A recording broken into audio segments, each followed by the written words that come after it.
Shalom, shalom, mes frères et sœurs. C'est encore moi, votre humble servante, Maman Aldama Ungangondankoy. Je viens encore aujourd'hui parce que c'est vraiment un plaisir pour moi de se présenter devant vous pour partager, parler, discuter de ce qui nous dérange, ce qui nous ronge dans nos mariages. En tout cas, je vous salue tous au nom de Jésus. Et vous qui nous suivez de partout, soyez tous bénis. Nous sommes là pour vous. Quand vous avez des questions, quand vous voulez nous contacter, il y a un numéro qui circule au bas de l'écran. En tout cas, vous êtes toujours les bienvenus. Et je voulais encore vous annoncer notre grande conférence qui se tiendra au mois de juillet, conférence des couples. Et c'est les jours où nous allons vraiment parler en long et en large et ça sera au Musée national. Je vous communiquerai la date précise pour ces assises. Donc voilà, aujourd'hui nous allons parler de caractéristiques d'un homme équilibré. Vraiment, il y a beaucoup de couples qui m'ont contacté pour me poser cette question. Donc c'est là qui a suscité en fait les thèmes. C'est par rapport à vos demandes, par rapport à vos questions. C'est pourquoi je voulais vous répondre au travers de cette émission. Voilà. Les caractéristiques d'un homme équilibré, c'est quoi? Un homme équilibré, c'est défini par une stabilité émotionnelle, une maturité affective, et une cohérence entre ses paroles et ses actes. Il est capable d'égarer ses émotions, d'assumer ses responsabilités et d'entretenir des relations saines et respectueuses. Voilà, ce n'est pas bana lingala. Motuna obandeko batuni ngangu mwa ebele yango nde shiko esali ke na lobela ngo lelo. Ndenge balobi lolenge nini sona ko balinga lolenge nini mobali oyo aza équilibré asengeli kozala donc tokopesa ba caractéristique ya mobali oyo aza équilibré mobali aza équilibré okoza ndenge nini nde tozali ko développer tobi un homme équilibré c'est défini par une stabilité mobali aza équilibré okomona yango na kati ya stabilité. Bandeko, mibali mingi ba stable te hein. Mais mobali aza équilibré ko mona aza na stabilité. Stabilité nini émotionnelle. Ozomona maturité affective. Ozomona cohérence na ba parole na ba acte na ye. Eza na mibali msou bazali na stabilité te. Tozi no côté émotionnel. Aza na stabilité ta alinga mwa so mabe.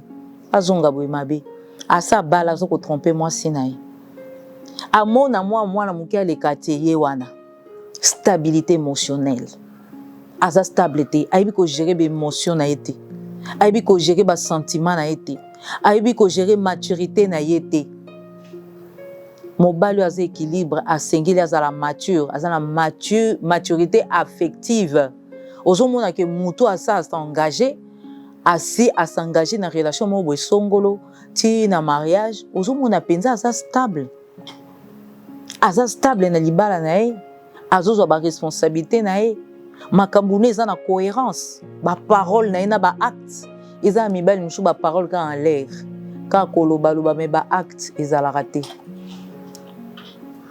Et puis un homme équilibré il est capable d'égarer ses émotions, d'assumer ses responsabilités. Et ça, mibali msusu baebi ko gérer ba émotion na bangote. Baebi ko gérer ba émotion na bangote. Tango azana likamba lingi ka na minute wana poser acte. Yo mobali momba ozalaka toujours chaud. Yo mobali mobimba bi ngai nazaka na kanda ozokumisa mpenga azaka kanda ngana saka na kate. Ozomona eza kalita malamu.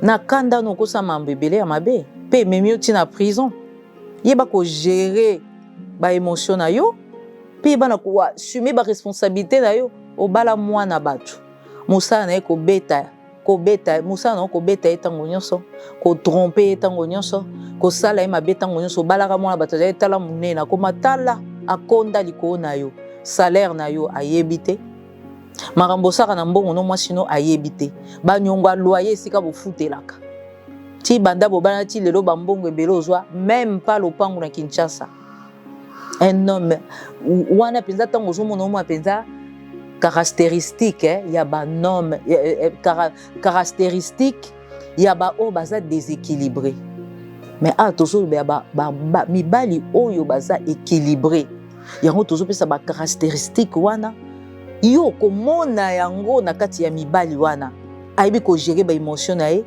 aza na sens ya responsabilité aza na équilibre émotionnel aza na maturité affective aza na cohérence na baparole na ye mais oyo aza équilibré te okomona ye kozala le contraire ya makambo oyo touti koloba un homme équilibré azara entretenir barelation na ye saine et respectueuse kobandana na mwasi ne ya ndako il respecte sa femme il honore sa femme na barelation na ye mosusu zingazinga relation o ami kotikala ami camarade kotikala camarade eza te ke o ami nanga koto bozo flirter non kotia eloko na eloko na place na yango nde okomona mobali aza équilibré ayebi koéquilibré nakenda musala na sisa musala 16h 18h il faut ebetelanga na ndako na ngai nakozala libanda te mobali ayebi kogérer temps na ye mobali ayebi kogérer makambo na ye mwasi na ye bana na ye makambo na ye nyonso ayebi kogérer babien na ye bato kambe baoboto bango bamapango na ville ya Kinshasa oyo bazo koescroquer bango osomba lopango otika na yo okipaka te bato mosusu mpe baye basombi ekomi baconflit un homme équilibré doit surveiller ses biens fo azala na contrôle nango azala contrôle ya mwasi ne ya bana na ye contrôle ya bato bazo zingazinga libota na ye akoki kozalaka mobali moko en l'air te. Voilà, nous pouvons citer quelques caractéristiques principales d'un homme équilibré, structuré en plusieurs. Donc, c'était comme moi, mon cœur, pour les belé, les caractéristiques les belé, mais tu peux quelques-uns pour na faute y attend. Il y a l'émotion de notre stabilité émotionnelle et maturité. Okomona au moins équilibre, okomona na maturité na stabilité émotionnelle, ndé na auto bana début awa. Ayebi ko gérer ba émotion na ye. Ayebi ko gérer ba sentiment na ye. Ayebi ko gérer maturité na ye. Okomona pe azana kati ya maturité affective. Otalobino c'est un homme mature. Mobalo aza mature ayebi ke na bali parce que atolo be amabala. Na bali, je dois rester fidèle à ma femme.